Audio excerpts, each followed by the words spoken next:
মালার বিয়ে হয়েছে প্রায় ২ বছর হয়ে এলো।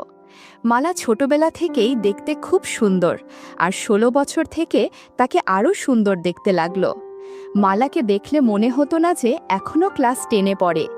স্কুলের ইউনিফর্মে মালাকে দেখলে অনেক ছেলেদের ও প্রাপ্তবয়স্ক লোকদের মাথা ঘুরে যেত। স্কুলে যখন মালা খেলাধুলা করত, তখন ছেলেরা তার দিকে তাকিয়ে যেন দেখত। স্কুলের ছেলেদের সঙ্গে সঙ্গে স্কুলের মাস্টাররা মালাকে খুব ভালোবাসত আর সুযোগ বুঝে একটু আশীর্বাদ করে দিত। মালা নিজেও নিজের সুন্দর রূপের জন্য গর্বিত থাকত। মালা যখন ১৯ বছরের, তখন মালার বিয়ে হয়ে গেল জীবনের সঙ্গে। বিয়ে পর্যন্ত মালা পর্দা করে লোকেদের কাছ থেকে নিজেকে বাঁচিয়ে রেখেছিল। বিয়ের আগে কারো সাথে সম্পর্কে জড়াবে না, বিয়ের পরে মালা তার স্বামীর সাথে খুব খুশি ছিল।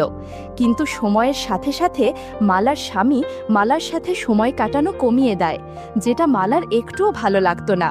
প্রায় সময়ই সে একাকিত্ব অনুভব করে। একবার যখন মালার স্বামী ৩ মাসের জন্য অফিসের কাজে বাইরে গেল, তখন মালার দেবর মালার সাথে সময় কাটিয়েছে। একদিন মালার শ্বশুরের বাড়ি থেকে খবর এলো যে তার শাশুড়ির খুব শরীর খারাপ হয়েছে। মালার শ্বশুর নিজের গ্রামের জমিদার, আর গ্রামে অনেক ক্ষেত খামার আছে। মালার বর রাজেন অফিস ছুটি না পাওয়ার জন্য গ্রামে যেতে পারল না, আর তার দেওর পড়াশোনার জন্য গ্রামে যেতে পারল না, আর তাই মালা একলা গ্রামে শাশুড়ির সেবা করতে চলে গেল। মালা বিয়ের পরে একবার তার শ্বশুরবাড়ি গিয়েছিল, আর তখন তার শ্বশুর শাশুড়ি খুব আদর যত্নও করেছিল, আর মালাও তাদের খুব সেবা করেছিল। মালার সুন্দর মুখ আর তার হাসি খুশি স্বভাবে তারা খুব খুশি ছিল। মালার শাশুড়ি সব সময় মালার গুণগান করতেন, আর মালার শ্বশুর তার রূপে গুণে একেবারে মুগ্ধ। কিন্তু এবার মালার শ্বশুর আর শাশুড়ি মালাকে কম করে ২ মাসের জন্য মালাকে পাঠাতে বললেন। ২ মাস থাকতে হবে শ্বশুর বাড়িতে শুনে মালা চমকে গেল, কেননা ২ মাস স্বামী বা দেবরের সঙ্গ ছাড়া মালার জন্য বেশ মুশকিল কাজ ছিল। গ্রামের বাড়িতে গেলে কারো সাথে সময় কাটাতে পারবে না ভেবে মালার মাথা খারাপ হয়ে যাচ্ছিল, কিন্তু তার কিছু করবার ছিল না। রাজেন এক রবিবারে সকালবেলা মালাকে একলা ট্রেনে বসিয়ে দিল আর বলে দিল যে গ্রামের স্টেশনে নেমে যেতে। মালা ট্রেনের জন্য আজকে একটা চুড়িদার পায়জামা আর কুর্তা পরেছিল। কুর্তাটা ছোট ছিল আর একটু টাইট বিধায় মালাকে একটু অস্বস্তিতে পড়তে হয়েছিল। ট্রেনের সবাই মালার দিকে তাকিয়েছিল। গ্রামের স্টেশন আসাতে মালা ট্রেন থেকে নেমে দেখল যে তাকে নিতে তার শ্বশুর আর শাশুড়ি এসেছেন। মালা শ্বশুরকে দেখে নিজের ওড়না নিয়ে ঘোমটা দিল। ট্রেন থেকে নেমে মালা তার শাশুড়ির কমলা দেবীর পা ছুঁয়ে প্রণাম করল। শ্বশুর দেখতে পেলেন যে বিয়ের পরে মালা আরও সুন্দর হয়ে গেছে। শাশুড়িকে প্রণাম করে মালা তার শ্বশুর অশোক ব্যানার্জিকে প্রণাম করতে গেল, আর সঙ্গে সঙ্গে তার শ্বশুর তাকে আশীর্বাদ করলেন।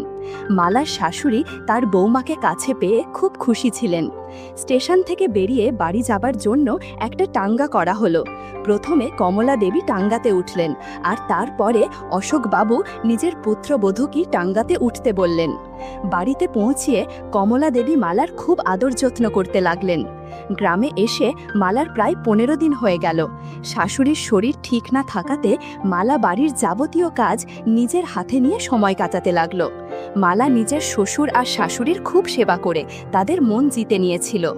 গ্রামেতে মেয়ে বউরা শাড়ি পরত, আর তাই দেখে মালাও শুধু শাড়ি পরতে লাগলো। এরকম অবস্থায় মালাকে দেখে শ্বশুর খুব আনন্দ পেতেন।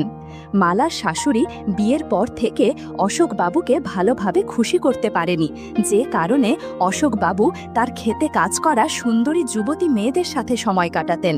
ক্ষেতের মধ্যে একদিন কমলা দেবীর ছোট বোন মনোরমা কমলার থেকে 10 বছরের ছোট ছিল।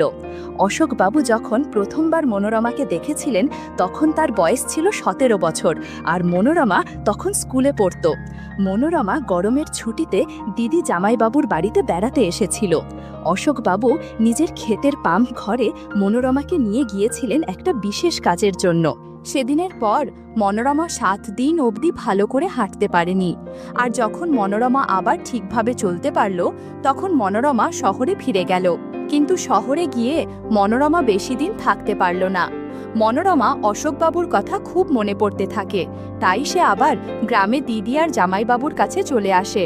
গ্রামে আসতে না আসতেই মনোরমা তার জামাইবাবুকে বলল, এইবারে আমি শুধু আপনার জন্য এসেছি। তারপরে অশোকবাবু প্রায় রোজ মনোরমাকে ক্ষেতের পাম্প লগরে বিশেষ কাজের জন্য নিয়ে যেত।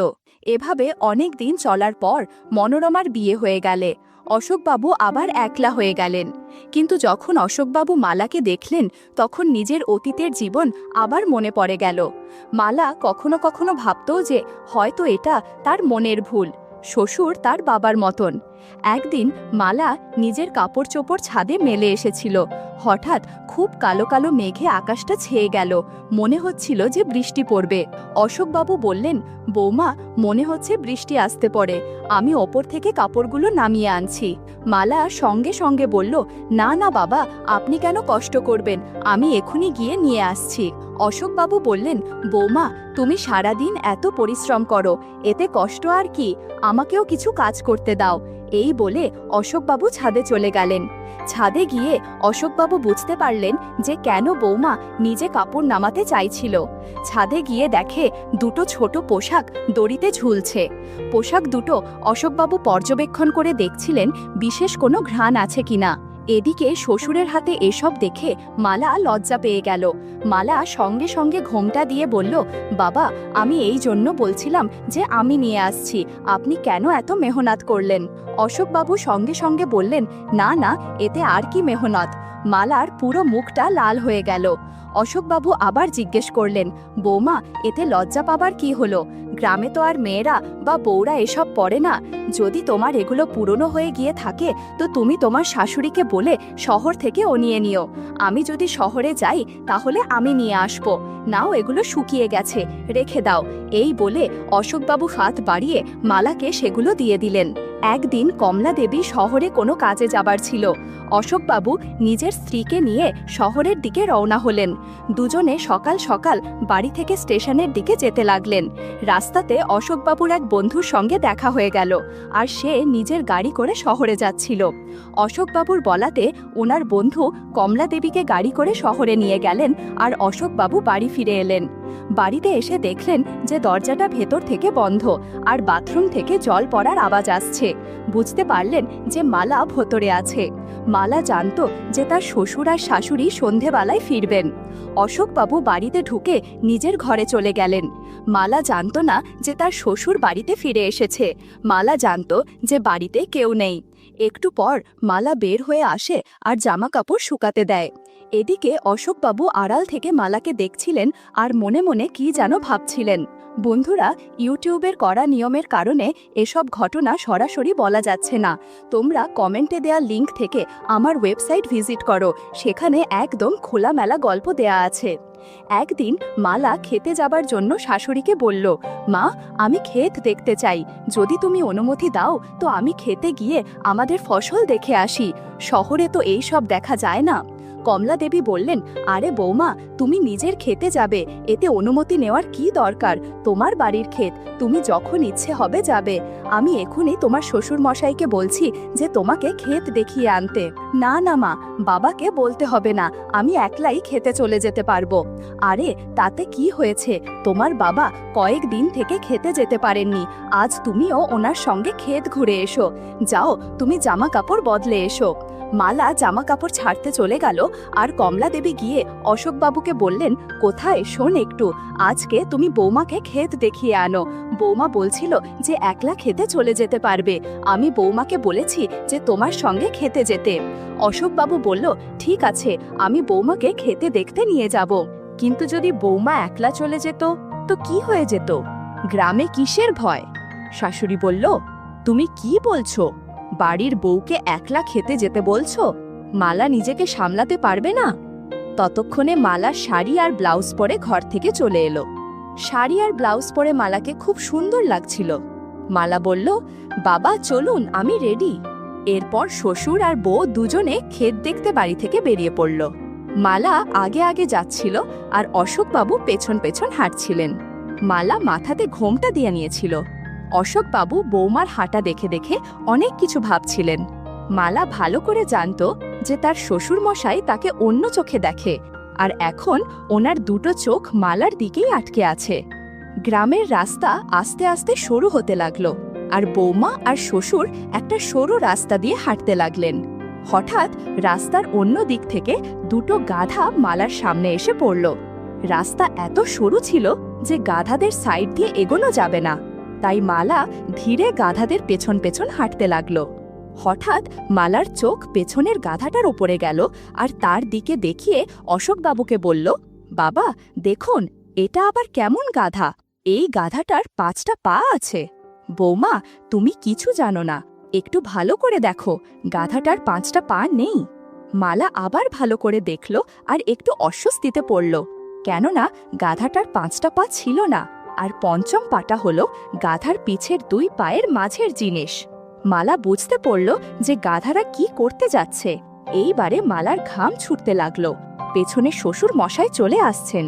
মালা আফসোস করতে লাগলো যে কেন সে শ্বশুর মশাইকে কিছু জিজ্ঞাসা করতে গেল। মালার ভীষণ লজ্জা পাচ্ছিল।